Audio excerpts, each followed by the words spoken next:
All right, we are live, everybody. Excuse me. This is Let's Talk Lake County. I'm your host, David Rich. We have a very special guest on tonight. Esiah Campos. How are you, sir? I'm doing well. Yourself, sir? Doing very well, thank you.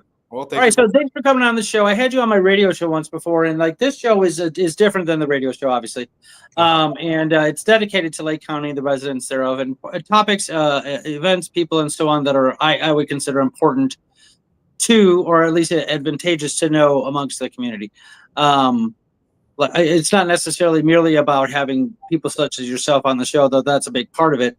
I had like a mathematician on the other day who talked about agriculture and graphs and stats and all that stuff like that's important to know. Anyway, but to have like local Lake County-wide politicians on is a very, very big deal for me. This is the thing I think people should hear about, talk to, and learn about. So why don't you tell us quickly what your specific position is on the board?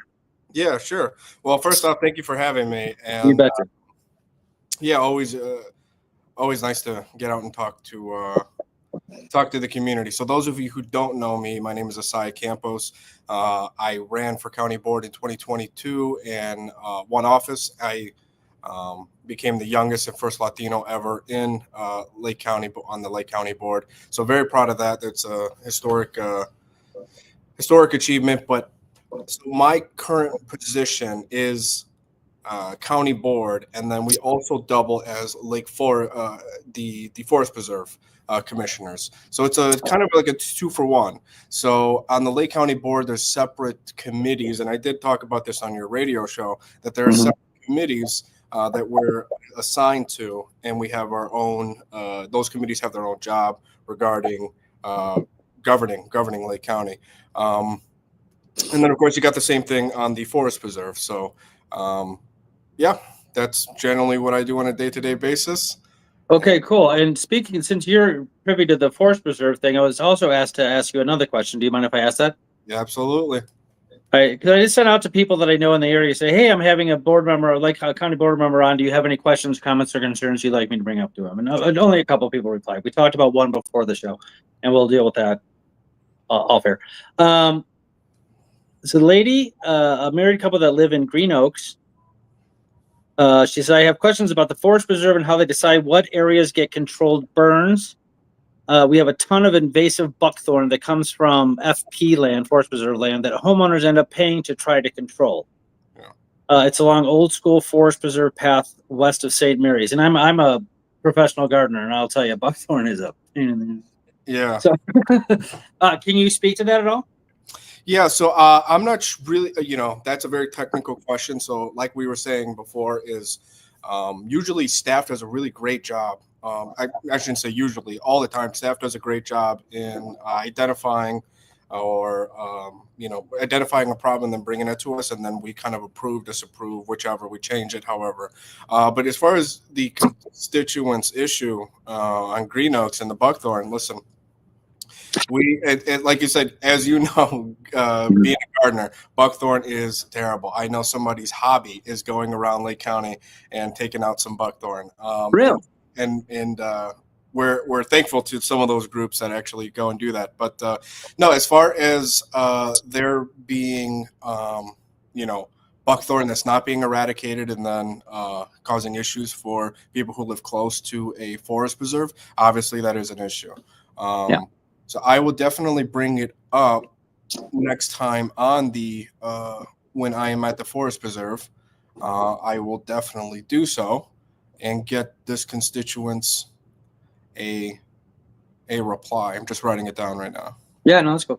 Absolutely. Cool. Thank you for doing that. I appreciate that. So, I mean, is it the Lake County board similar to like a village government, I guess, where the people can kind of go in front of you and kind of, rant, rave, and offer you their complaints, concerns, so on? Is that something that happens? Is there an open forum ever? Yeah, so very regularly. People give public comment. So you're able to come and give public comment on things on or off the agenda. You want to tell us we're doing a terrible job, and where to shove it. You can come and tell us that, or you can come and tell us what a great job we're doing. So, which probably happens less frequently, I'm guessing. Less frequently, yeah. I would hope that more. No, it's you have freedom of speech. We do work for the constituents, and we do work for the citizens of Lake County. So, if you live in Lake County, no matter where, unincorporated or incorporated, you can come and tell us your grievances. Or you can always, the easiest way is to find your county board member on the website and send them an email, because we have our telephone and we have an email, and we check emails very regularly. That's honestly the best way and most direct way to get in touch with your board member. Okay, sounds good. And we can find those, like the dates and times of those open forums on the website. So if you Google Lake County Board Legistar, Legistar, Legistar, all of our meetings are posted in a year in advance. So you can schedule your vacation and know that you want to come and talk to us one day, and so that we're not messing up your vacation plans. Okay, sounds good. That's good to know. Before we get to the heavy stuff, why don't you just give me a rundown on kind of what's on top of your mind right now, like what's going on in Lake County that's good, bad, otherwise. So first off, I want to talk about my district, right? So I represent the Round Lake area. So anything that begins with Round Lake, I represent, and the southern 4 precincts in Lake Villa. So that's the Fox Chase area, Country Walk area of Round Lake Beach, the southernmost tip, the southernmost of Lake Villa. So Round Lake Beach, Round Lake Heights, Round Lake Park, that's all me. We're 3 big infrastructure projects are, planning in the works. When I ran for office, there hadn't been much infrastructure improvements in Round Lake or Round Lake Beach. And when I ran for office, that is what I ran on, that I wanted to be an instrument of change and advocate for funding and moving these projects forward. There's 4 great, so there's 3 infrastructure projects, and then there's one that is super near and dear to my heart. I mean, they all are, but this one really just really it has a place in my heart. So the Veterans Wellness Center that just opened up with CASA in Round Lake, me and another board member, John Wasik, were at the top of, because we both represent portions of Round Lake, and we were just tenacious going after for the ARPA funds and talking with our local officials, other than our colleagues and whatnot. And we were working with Bruce Johnson, the head of NACASA, and what a fabulous team to work with. Too often our veterans get forgotten. They need very acute care and very specialized care.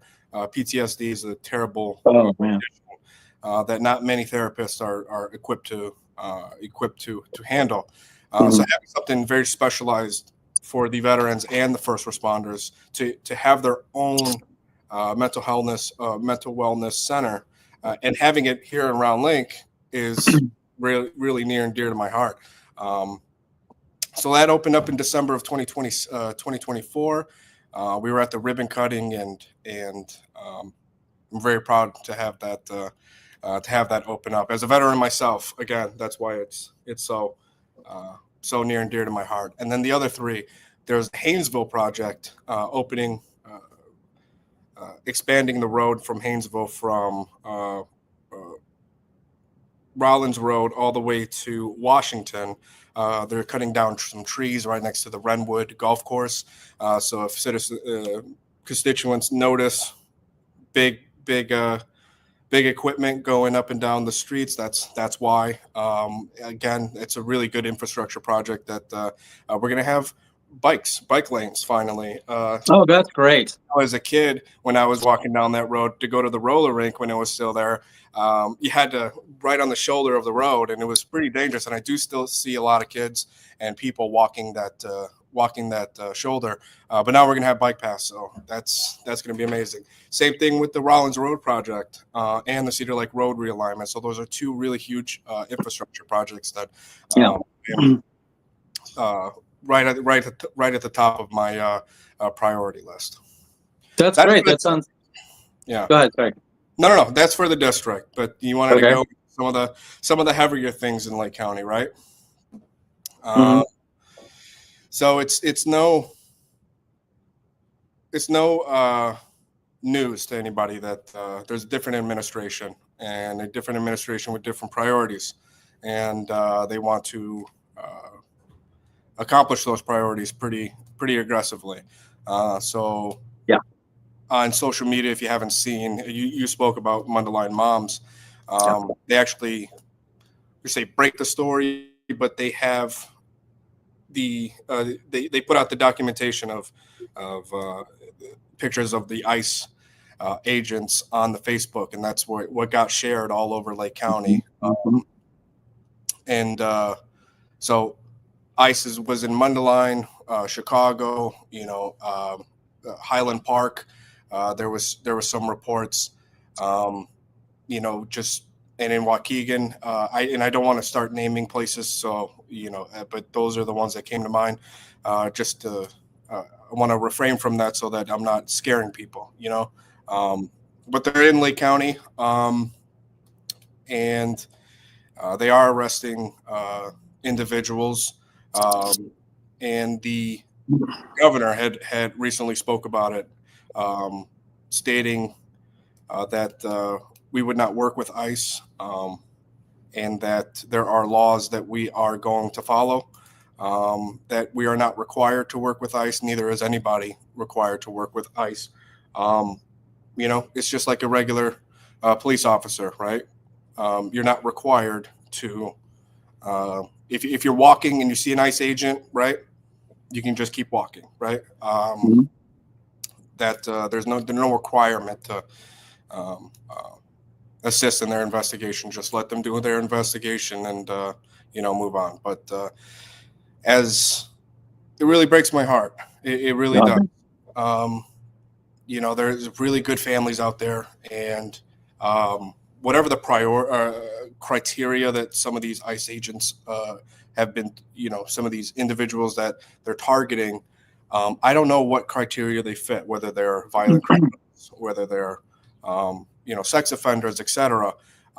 We would hope that they're going against just criminals, right? Right.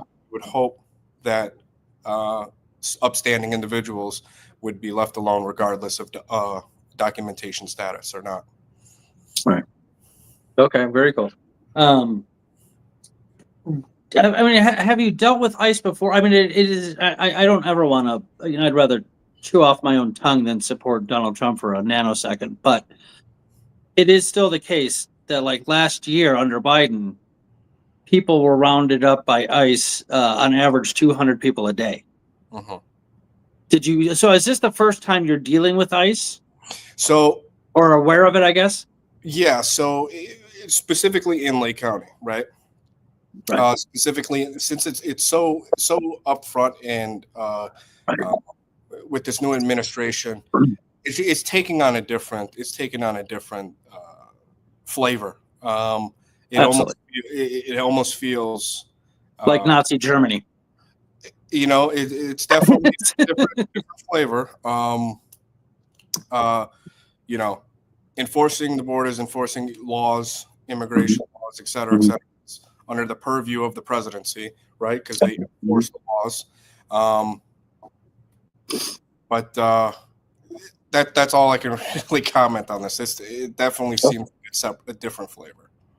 No, it definitely, to whatever extent it was happening under Biden and Obama or whomever else, this time it's terrifying people. Right. And I don't recall hearing about that last year or the year before, whatever. And again, even Pritzker said recently, if they're rounding up like actual violent criminals, good, take them, get them out of here. But like, as you pointed out, like, within, their net that they're casting is covering a greater amount of people than just violent criminals. Yeah.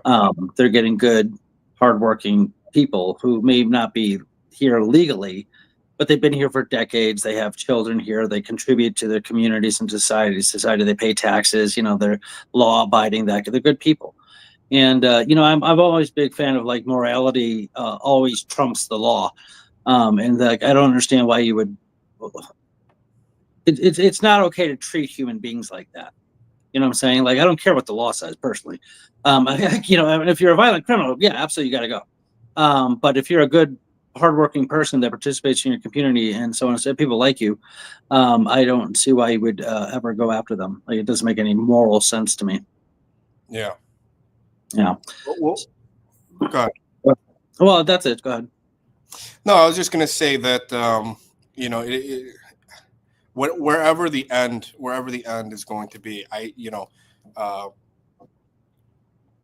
I hope everybody is safe and not disseminating this hateful rhetoric. We've seen it during the campaign. We've seen it even after the campaign, and now they're in power. I guess it remains to be seen. And I know I'm personally going to be working with organizations such as Mano a Mano, HASES, that help immigrants and help, help humanity. Exactly. I stand for that more than what's going on right now. 100%. Yeah, no, Mano a Mano is supposed to be a pretty good organization to like be aware of and to pay attention to, right? Absolutely. Yeah, that's great. I was also asked to ask you, and I'm curious myself, like, what are there any board seats up for election and election in the next cycle? Yeah. So in 2026. So first off, I'm up. Okay. Anybody listening in Round Lake, I'm up in 26. I will see you there. Hopefully I can win your support. So I'm up in 26. And so it's almost like Congress, where a third of the board is up, and then 2/3 is up. So Congress, a third is up every single time.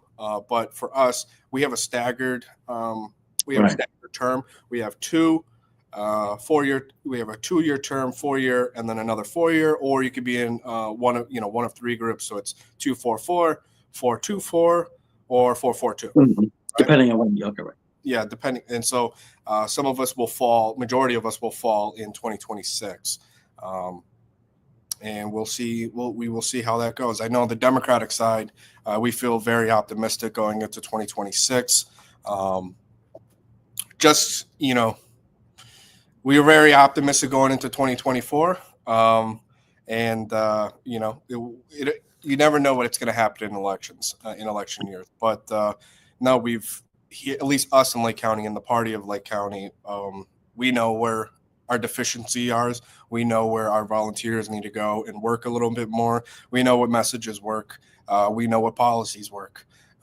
We have the advantage of being the ruling party in Lake County, especially on the board. There's 14 Democrats and 5 Republicans, and our work has shown since 2018 when we flipped the board.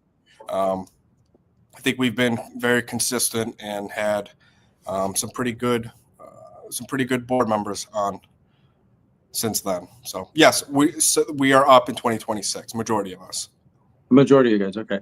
Let's talk a little bit about what it's like to campaign as a local resident and not being like a bajillionaire at the federal level. Yeah. For something like the county board, because I would like any viewers to be encouraged to run or pay attention more closely to what's going on with the board. Because I think people generally underestimate the importance and impact of local politics. Like this is from the county, well, the state to a certain extent, but the county down to local villages and so on.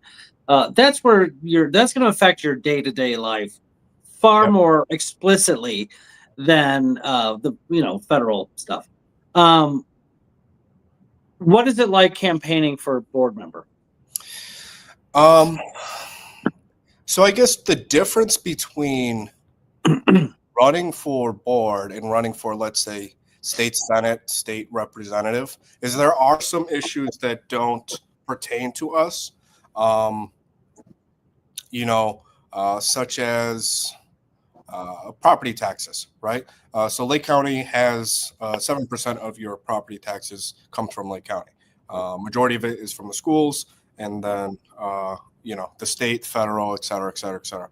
So property tax. Every time I knock on a door, I'm like, "What's your issues?" It's always property tax, right? I would love to tackle property tax, and we kind of are in Lake County on the board now. So I'm kind of contradicting myself. I'm saying we have nothing to do with property tax, and then I'm doing something about property tax. But I'm gonna certainly all gonna make sense. So there are some issues like that that don't pertain to the county board. So you have to tailor the message.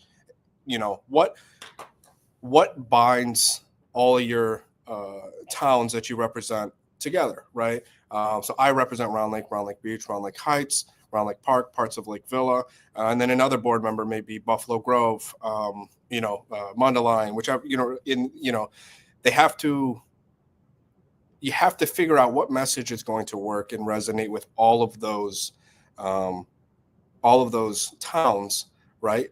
For one effective strategy, so that you can, a mailing strategy, so that you can not have to tailor it, because then it gets really expensive. So I would say that is how it differs. Another thing that I've noticed is, like you said, most people are fixated on the federal government. A lot of people will know their congressman, but won't know their mayor. And that's either the fault of the mayor or the fault of the voter. I'm not sure yet, right?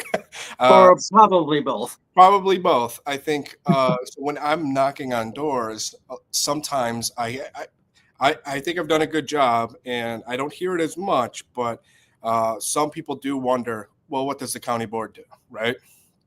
Or what is a commissioner? Who's everybody knows what a library does. Everybody, library board member, school board, it's in the name. But county board member, you kind of have to talk. Okay, we look at this, we don't look at that, et cetera, et cetera. So I think running for office. First off, I can only talk about myself. I didn't think I was smart enough. I didn't think I was capable enough, whatever that meant, right? Coming back from the Navy, and working at UPS, and then going to becoming a pension analyst, right? I had no idea I was going to run for office. I always knew I liked serving, and that came from the military and from my family. They also served in the military, and again, we're big union people, so we've always served other people and always served to help. And I guess this was just another outlet that I saw. The reason why I ran may be different for why somebody else wants to run, but if you want to make a change in in your town, in your village, where your township, whichever, it's going to start with you. It's going to start with you talking to your neighbor and developing those connections. I think sometimes I think we put a lot of emphasis on who our leaders are and what they're doing at any given point, and that's all well and good. But your duty as a citizen is to stay engaged and stay active as much as possible, just as much as it is for that person, whoever's elected. So, and that I wanted to go back and talk about what I was doing, so I can circle back. So running at the county board, we don't really do much with the property taxes, but what we are doing on the county board is consolidating mosquito districts, these different types of districts, right? If that's going to have direct impact on your property bill, yes and no. But it does make your government a lot more efficient, right? So if we don't have to tax you more, right, that's in a way, that's some savings. That's helping the property tax not elevate, right? If we can, in our power, we appoint people the county board appoints people to the fire board, appoints people to these local commissions, right? And if we can consolidate some of those that are help a district that is helping the same town, right? Why are we having two boards that represent the same people, right? Doesn't make sense. Let's consolidate them. And in theory, there's some savings there. You see what I'm saying? There's some savings. No, for sure. It's more efficient. I get you. Right. Yeah. And so that is what we're doing here as the Democratic Party in power right now. That is one of our top priorities, especially with coming in with this new administration. Okay, very interesting. Yeah, property taxes are a hot topic in this area because they're so high. Now, the average income in Lake County is $90,000 a year, which is a pretty high average because it's an average, which means there's income's a lot higher than that. One of the things I do know, besides just what's that? Could also be a lot lower. 100%. Yeah, average means that it's lower. Yeah, you add it all together, divide by that amount of numbers, and that's your average. But yeah. Besides property taxes being exorbitantly high in this area, another issue about property taxes with the schools is that a lot of people think it's, especially if we're supposed to be one politically economically unified group of people as a county, that Lake Forest schools get a lot better funding than, I don't know, whatever a poorer community would, because it comes out of your direct, it affects your direct location. Can you speak to that at all? Is there any way of fixing that? Of you take all the money through the county and allocate it evenly, or at least by need? Yeah, so I think what you're talking about is a county-wide school district, and I think Cook County has like a model to work with.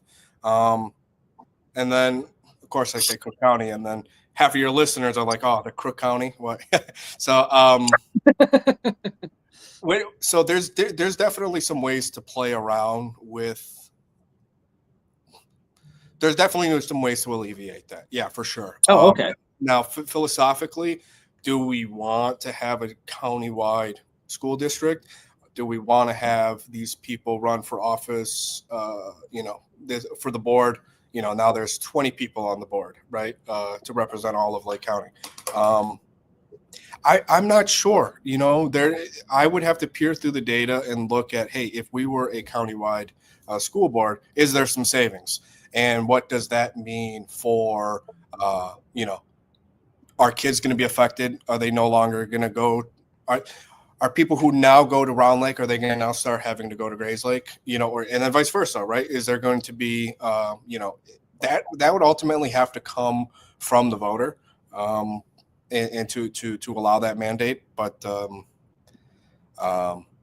that's definitely interesting and philosophical thing to look into. So I would ask Michael Carner, our superintendent, Lake County superintendent. Oh, okay, yeah. On the show, that'd be the question to ask. Oh, that would be my first question to ask, because a lot it's just something I live with my father passed away, so I live with my mother rent free. These taxes don't affect me personally at all, but I hear a lot of people being like, well, why does Lake Forest get all the great schools? Because they make more money, and over here, this other community, it's nothing because it's just, on average lower income and that kind of thing. Education is education. Everybody should get this, an equal shot at a good education. And it shouldn't be just, because of where you live. That's not cool. Does that make sense? For sure. Yeah. Okay, cool. All right, well, I'm going to ask you to get me in touch with the superintendent fella. I will, absolutely. So, okay. I feel like I wanted to ask you one more thing, and now I don't remember. Anything else on your mind? Because we're about at a half hour here. Yeah. And I hate to bring it up, and I hate majority of this episode to be about the new administration, but if you've seen, the new administration had just put a freeze on grants and payments. And that is definitely going to affect us in the county. Where it's going to affect us and how it's going to affect us and the reverberations of those, of those issues is yet to be seen. It's fairly new. It's about 5-6 hours since the announcement came. Yeah.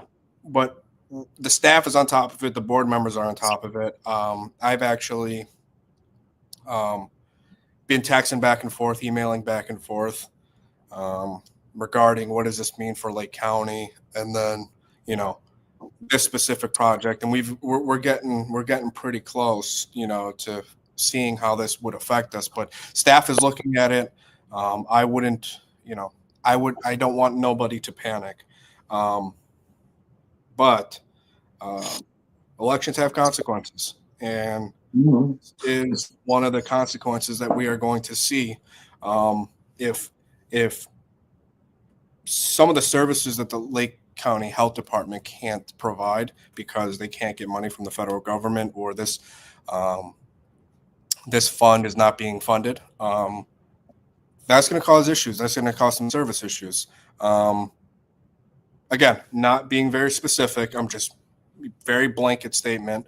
If you don't have the money and you can't provide the service, there's going to be issues with, government functioning. So I know in the coming days we will see how the new administration is going to affect us. But we're only 10 days in, or 8 days. What are we? 8 days in? 8 days? Not even 10 days in. Today is it was a week ago yesterday, so this is the 8th day. Yeah. So the 8th day. We're 8 days in, and I didn't realize he had the power to do time travel, because in 8 days he's brought us back 60 years. But go ahead. Yeah. I'm hearing Frankie Lyman on the radio right now. That's how far back we're going. But yeah, that's one of the announcements I wanted to make. Again, I don't want to alarm anybody, but elections do have consequences, and this is one of the consequences that us on the left side have been warning about. So yeah, for sure. Are there any sort of there probably are, and I'm just not remembering, but are there any countywide referendums that kind of where the people will okay, this is what we want for the county, or do you guys decide pretty much everything on your own as administrators?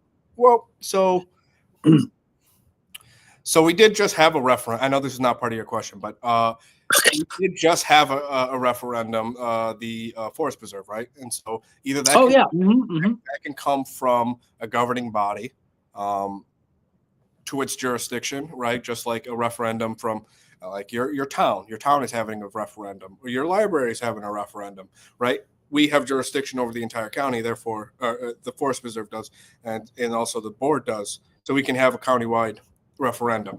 So that can come from a governing body, or that can come from citizens themselves. Okay.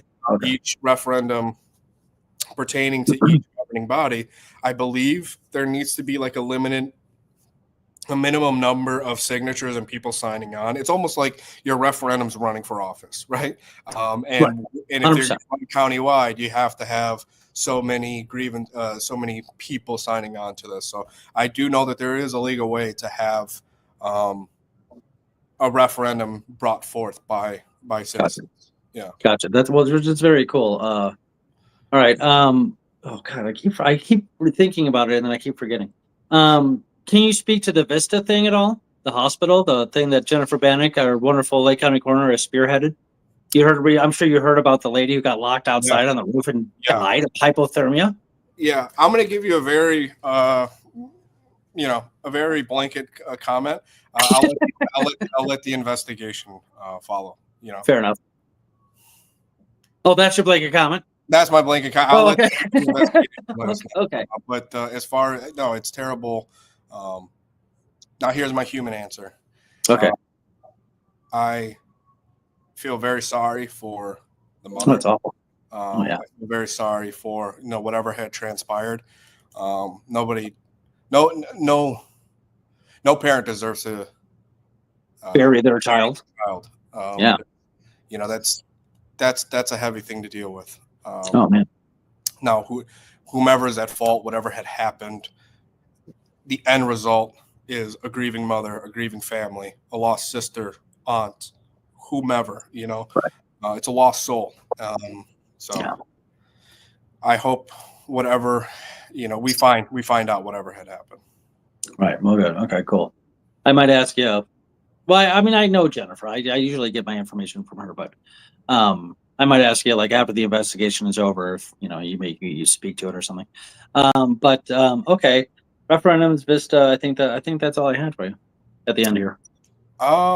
Sure. The NLRB. Did you hear about the NLRB? Hmm. All right. Well, again, the new administration had fired the chairwoman of the NLRB.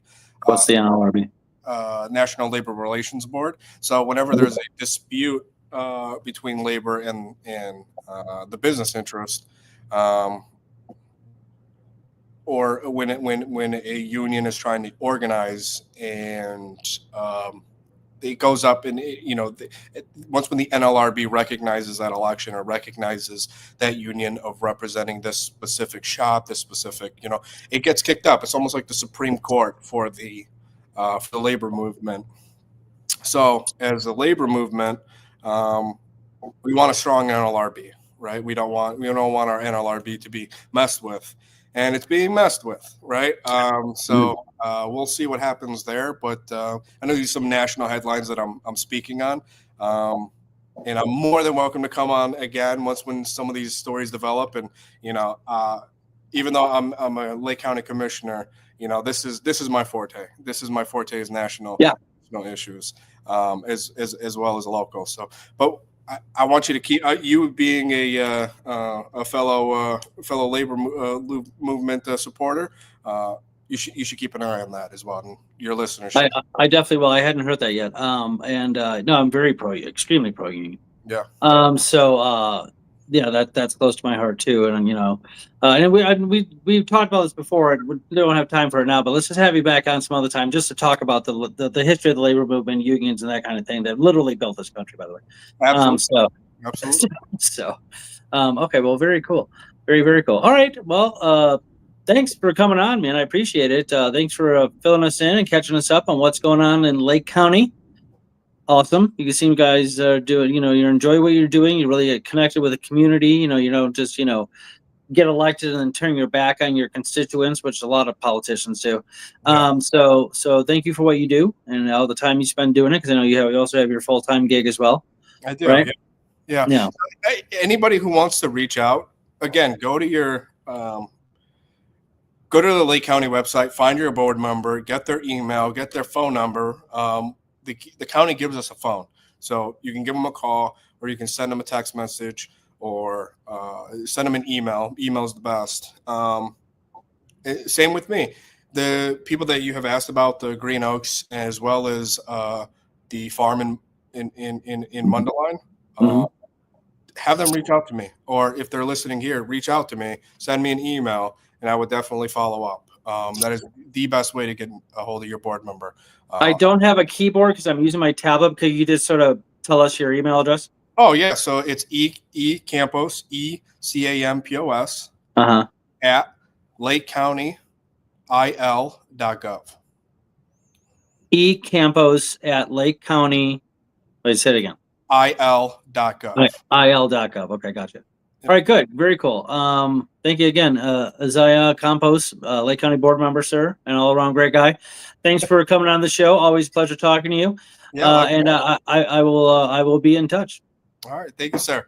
All right, everybody, thanks for tuning in to Let's Talk Lake County. I'm your host, David Rich. I got another show coming up at top of the hour, 6 o'clock. PhD in biophysics, Mary Ruwert, who worked for a pharmaceutical company for about 20 years, is coming on to talk about vaccines.